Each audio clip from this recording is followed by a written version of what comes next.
bersama kedudukan kepala. Bapa yang bersemayam dalam kerajaan surga Tuhan, yang kami kenali dalam nama Tuhan Yesus Kristus. Terima kasih Bapa, Kau pelihara kami dan keluarga kami, dan pagi yang cerah kami ada di mesbah-Mu. Utamakan Engkau di atas segala-galanya, dan kami naikkan pujian dan penyembahan, naikkan doa sapa, dan kami rindu juga untuk mendengarkan renungan firman oleh hamba-Mu sebagai alat-Mu. Roh Kudus, urapi hamba-Mu, urapi kami, dan bukakan hati kami supaya benih firman-Mu bergetar dalam hati kami. Amin. Shalom. Selamat pagi, ketemu dalam kasih Tuhan Yesus Kristus. Hari kita akan membaca Yeremia pasal 4 ayat pertama sampai ayat 31, tapi saya bagi dalam dua bagian.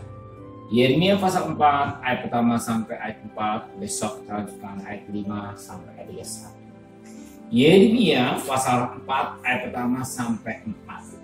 Jika engkau mau kembali, hai Israel, demikianlah firman Tuhan, kembalilah engkau kepadaku. Dan jika engkau mau menjauhkan dewa-dewamu yang menjijikan, tidak usahlah engkau melarikan diri dari hadapanku.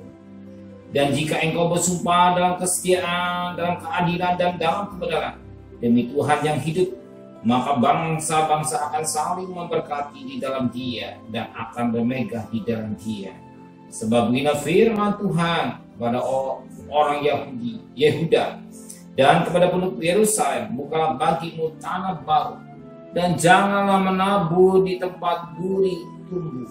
Sundahlah dirimu bagi Tuhan, jauhkanlah keikatan hatimu, hai orang Yehuda dan penduduk Yerusalem, supaya jangan murkaku malah ngamuk seperti api dan menyala-nyala dengan tidak ada yang memadamkan, oleh karena perbuatan-perbuatanmu yang jahat.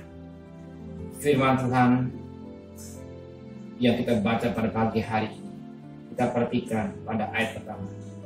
Jika engkau mau kembali, hai Israel, demikian firman Tuhan, kembalilah engkau kepada. Firman Tuhan di saat itu, atau Yeremia berbicara pada bangsa Israel, supaya bangsa Israel kembali kepada Tuhan. Kenapa harus kembali kepada Tuhan? Sebab dia sudah jauh dari Tuhan, dia sudah menyimpang dari Tuhan, dia sudah lari daripada kehendak Tuhan. Maka dikatakan pada pasal 3 ayat yang 22, kembalilah hai anak-anak murtad, aku akan menyembuhkan engkau dari murtadmu. Ya. Kenapa? Sebab bangsa Israel sudah jauh dari Tuhan. Ya. Jauh dari Tuhan. Kalau kita jauh Tuhan, apa yang terjadi? Tuhan sampai berbicara pada melalui Yeremia. Baik bangsa Israel kembali kepada Tuhan, kembali pada yang menyertainya, menolong, yang memberikan rezekinya, memiharanya. Kenapa? Sampai Tuhan berkata demikian, jangan sampai Tuhan timbul murkanya yang berapi-api. Sebagaimana dikatakan pada pasal 4b, supaya jangan murka-Ku mengamuk seperti api dan menyala-nyala dengan tidak ada yang memadamkan, oleh karena perbuatan-perbuatan yang jahat. Ya, padahal jelas Israel bagaikan istri, Israel bagian juga anak. Tetapi kalau sampai ya dikatakan Bapak sampai marah, pasti ada sebabnya. Dan sampai Tuhan yang sampai murka kepada bangsa Israel. Bangsa Israel himbau harus kembali kepada Tuhan. Demikian juga kita di hadapan Tuhan.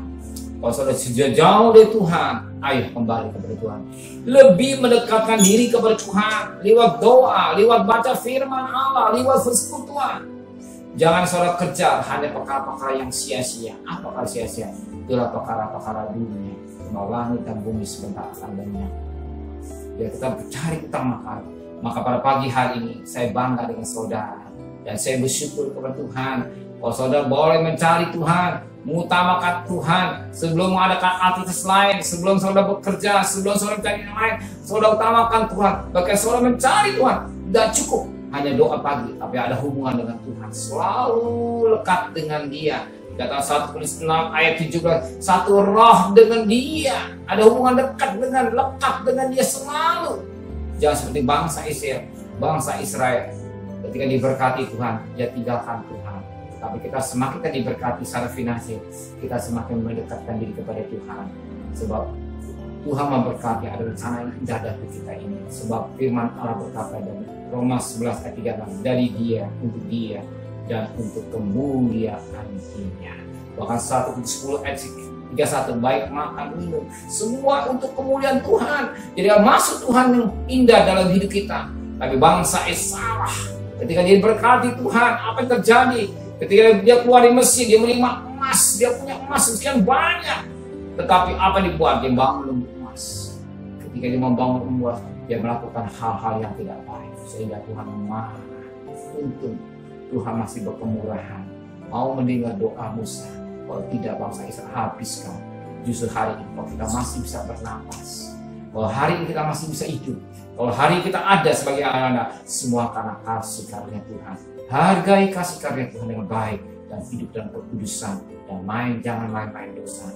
Dan hidup ini hidup yang menyenangkan Tuhan. Kalau saudara menyenangkan Tuhan, maka minggu setiakan ya, dicari bangsa-bangsa dengan, tapi Bapa sudah tahu kebutuhan saudara. Tanpa saudara menjerit, tanpa saudara minta, dia sudah siapkan apa yang kebutuhan saudara. Kalau saudara mencari nafkah, Tuhan sudah siapkan berkat-berkat apa yang kebutuhan saudara. Tuhan memberkati kita semua. Benar Bapa di surga. Jangan kami seperti bangsa Israel meninggalkan Tuhan. Sampai Tuhan begitu mengingatkan, ayo kembali kepada Tuhan. Tapi kami tidak perlu harus suara itu berkata, tapi kami sudah kembali kepada Tuhan. Semakin lekat. Dan firman Tuhan 106 ayat 3, satu roh dengan Tuhan, lekat dengan Tuhan, ada hubungan dengan Tuhan dekat dan tidak main-main dalam dosa. Maka sucikan hati dan pikiran kami, sehingga hidup ini, hidup yang kami jalani, hidup yang menyenangkan Tuhan. Kami cari nafkah, kami percaya dengan persiapan berkat buat kami. Rumah tangga kami serahkan semua kepada Tuhan. Kami percaya bahwa Rahab dipelihara oleh Tuhan, oleh anak benang komisi, Engkau juga pelihara anak keluarga kami. Kami katakan kuasa darah-Mu Tuhan yang melindungi keluarga kami, dan kembalikan kami pada besok pagi tubuh yang sehat dengan tidak kurang satu apapun juga. Berkati Bapak Presiden, Wakil Presiden, para Menteri, para Gubernur, para Bupati, para Wali Kota, para Camat, para Lurah, para RW, para RT, para medis, para relawan, para TNI, para Polri, bahkan mereka-mereka yang bekerja garis depan berperang melawan virus corona. Mohon anugerah-Mu Tuhan, mohon belas kasihan-Mu buat bangsa kami Indonesia yang sakit semakin berkurang, tapi yang sembuh semakin banyak Tuhan. Biar mereka mentaati 5M, menjaga jarak, cuci tangan, pakai masker, menjauhkan mengurangi berkerumunan dan mobilitas dengan baik, dan hidup dan memperhatikan semua demi kebaikan buat mereka semua Tuhan. Terima kasih Bapa di surga dan kekasih. Terimalah berkat nikmat dari Allah Bapa, cinta kasih sayang dari Tuhan Yesus Kristus, dan berkat Roh Kudus menyertai saudara hari ini sampai Maranatha. Tuhan disediakan yang cinta Dia. Katakan amin. Tuhan memberkati.